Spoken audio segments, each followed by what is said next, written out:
జిల్లా కేంద్రంలో గల జనకాపూరు ఆసిఫాబాద్ జిల్లా కేంద్రానికి పోయేటటువంటి రహదారి ఏదైతే ఉందో మొత్తం కూడా గుంతల మయంతో ఇక్కడ వర్షపు నీరు అదేవిధంగా కాలువ నీరు అంతా కూడా నిండిన పరిస్థితి కనబడతా ఉన్నది. నిత్యము ఇంకా అధికారులు అదేవిధంగా ప్రజాప్రతినిధులు అందరూ కూడా ఈ కూడా ప్రయాణిస్తూ ఉంటారు. కానీ ఎవరు కూడా ఈ రోడ్డుని బాగు చేసే పరిస్థితి ఇక్కడ కనబడట్లేదు. చాలామంది ప్రయాణికులు ఇప్పటికీ 2-3 సార్లు బైకులతో కాబట్టి స్కిడ్ అయి పడిన పరిస్థితి, గాయాల పాడైన పరిస్థితి ఇక్కడ ఉంది.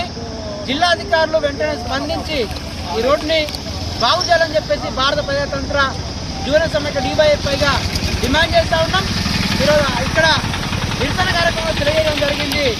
ఇది త్వరగా పూర్తి చేయకుంటే జిల్లా కలెక్టర్ ఆఫీస్ ముందు అదేవిధంగా ఆర్ఎంబీ పంచాయతీరాజు రోడ్డు భవన శాఖల కార్యాలయం ముందు నిరసన కార్యక్రమం తెలియజేసి ధర్నాలు చేస్తామని చెప్పేసి కూడా హెచ్చరిస్తూ ఉన్నాం.